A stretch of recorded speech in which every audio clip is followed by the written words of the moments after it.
You're probably asking, well, John, what is the best fantasy football draft strategy for 2024? The best fantasy football draft strategy in 2024 is a combination between...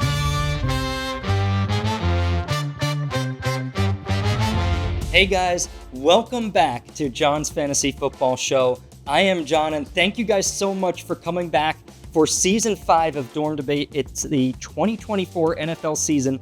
And if you guys are our YouTube followers, this is the first video that I'm making, first John's Fantasy Football Show of Season 5. So I'm super excited to have you guys here. Thank you so much for coming back. And in this video, I am going to be giving you guys my favorite draft strategy for fantasy football 2024.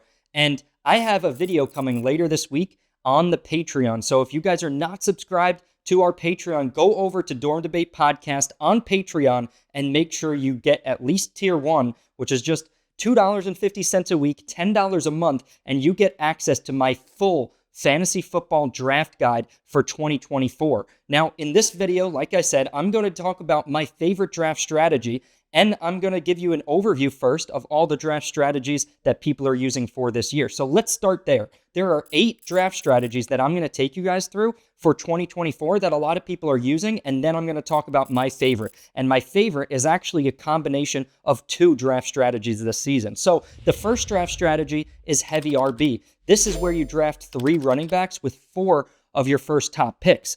So you do this basically to prevent yourself from being hurt by injuries. We all know that running backs get injured a lot because they touch the ball so many times. Now, the reason you would go with heavy RB is, like I said, so that you can avoid having your team being impacted by these running backs getting hurt. Every year, last year, Eckler was one of the top-rated running backs. He got hurt. Nick Chubb, we know what happened to him.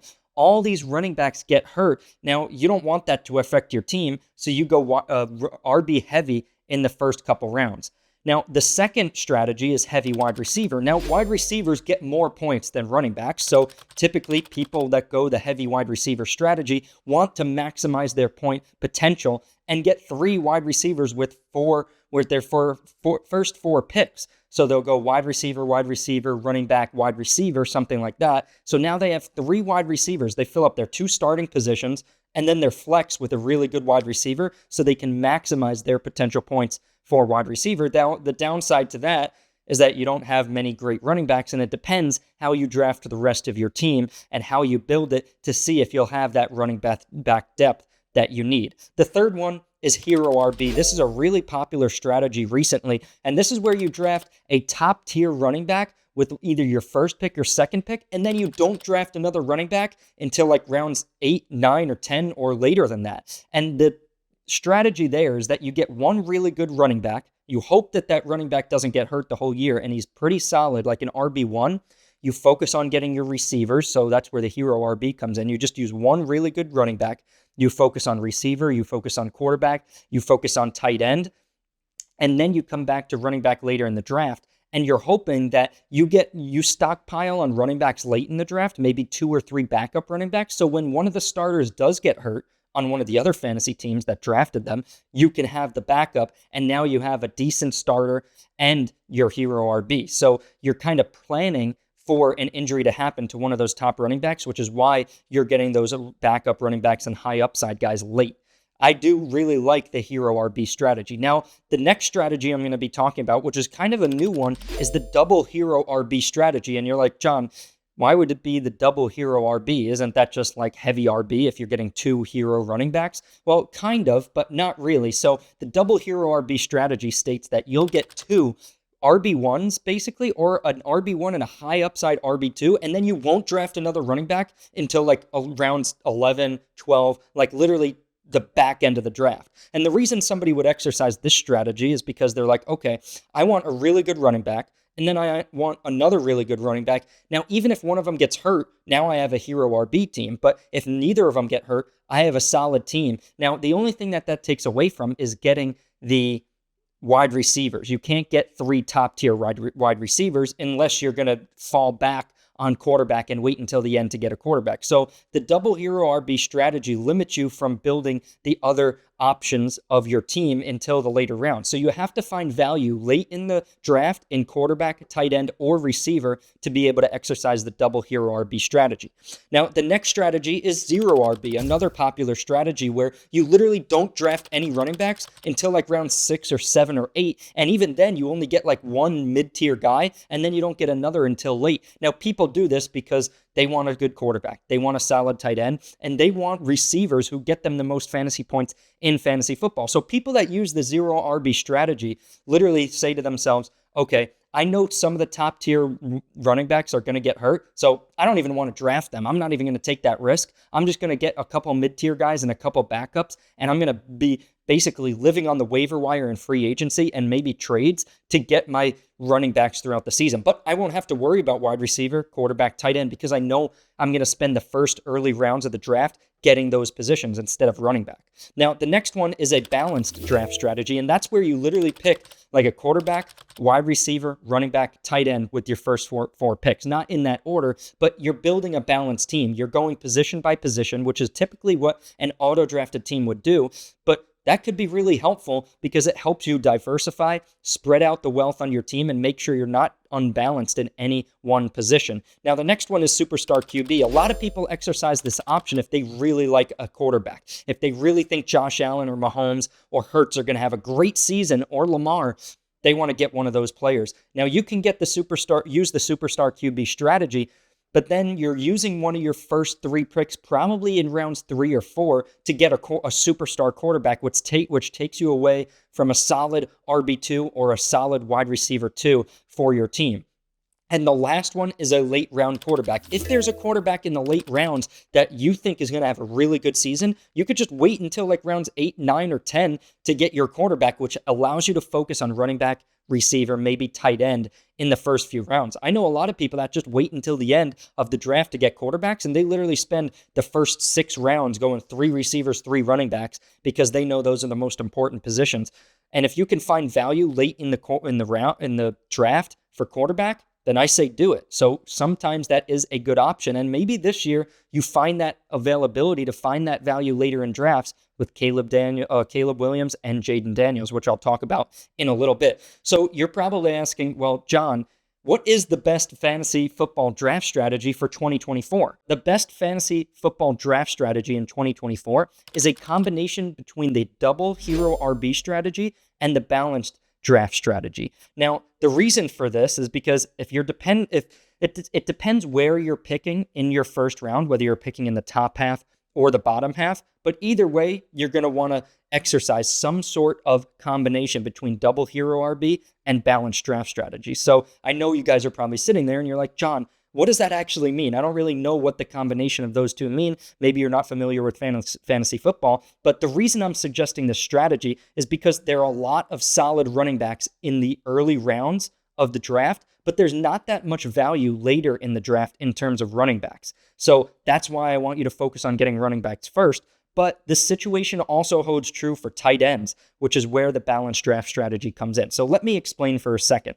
This combination of the double hero RB and balanced draft strategy means that there's a lot of high upside running backs early, none in the mid rounds. It also means there's a lot of high upside wide receivers in the later rounds, which is where I want you to get a bulk of your wide receivers, which is why I'm actually okay this year drafting my second running back before I draft my third receiver. And typically I'll come on here, like I made a video just like this last year, I would come here and tell you guys, make sure, as a rule of thumb, you draft your third wide receiver before you draft your second running back. And that's because I like to lean towards the hero RB strategy, getting that flex as a solid wide receiver too, so that I can maximize my most potential points. But this season, I'm telling you that that's not the best case scenario for your drafts. And I'm telling you to get 2 running backs early and 2 receivers, and then you can get that third receiver in the later rounds because there's so much value there, and I'll talk about that in a little bit.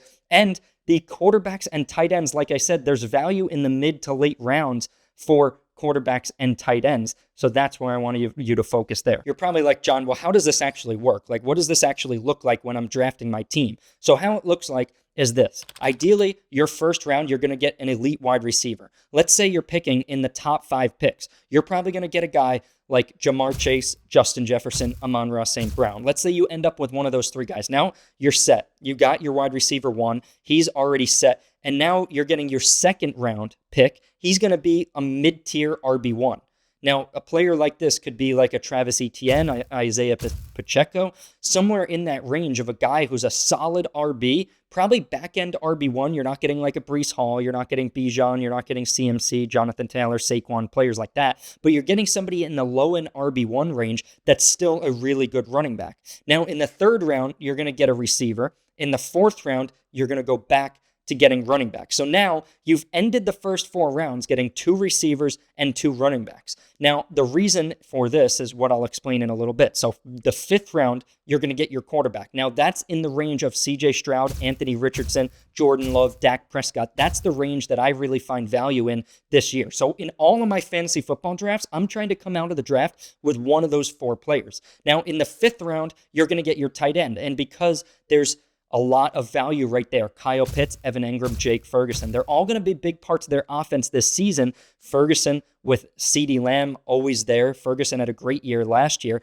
Evan Engram with Calvin Ridley and Zay Jones leaving. I like that. And then Kyle Pitts with Arthur Smith gone and Johnny Smith gone. I like Kyle Pitts to have a good season. So there's value there in the middle of the draft, which is why I want you to go QB in the 4th round or QB in the 5th round, tight end in the 6th round. 7th, 8th, and 9th round, you're going to go wide receiver. So we're, like I said, this is where the double hero RB strategy comes in, because remember, we used 2 of the first 4 picks of the draft to get running backs. So that's the double hero RB. We're not going to get another running back until double-digit rounds. And typically, I would like to get my 3rd wide receiver earlier than the 7th or 8th round. But in this draft, I'm okay with that, because let me tell you the value that's in the 7th, 8th, and 9th round. It's amazing. So you already have 2 wide receivers, 2 running backs. That's the end of the first 4 rounds. Then you grabbed your quarterback and tight end. That's where the balanced draft strategy comes in. You are building your starting lineup and you're diversifying and you're making sure that you hit all the positions and you get value at each of the positions.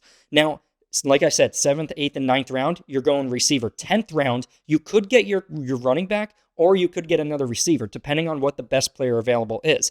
11th round, you're probably going to get a running back. That'll be your RB4.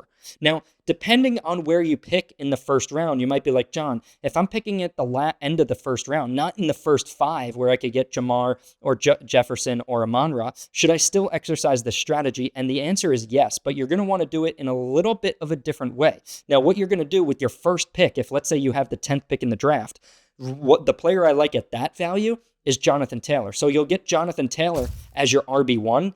Then you're going to go get a wide receiver with your 2nd pick, maybe a guy like Garrett Wilson, maybe a guy like Marvin Harrison Jr. That's your 2nd pick. Then in the 3rd round, you're going to go back to wide receiver and running back, and then quarterback in round 5 and tight end in round 6. 7, 8, and 9 will be receivers. The same thing. So the only thing that changes in terms of the order that I'm telling you to draft is the top 2 picks. So if you have a pick in the maybe first 7 picks of the draft, you're going to go wide receiver, running back. And if you have a pick maybe 8 through 12, you're going to go with running back, then receiver. And then the rest of the list follows exactly that. And like I said, the reason you want to focus on wide receivers is because they get more points than running backs. They get hurt less often. I did research, and what I found in history is that the expected number of games missed by a wide receiver versus a running back, it was 3.6 games for running backs and 1.4 games for wide receivers. So they're available on average 2 extra games per season. And I'm going to touch a little bit right now on that value in the 7th, 8th, and 9th round, like I promised I would.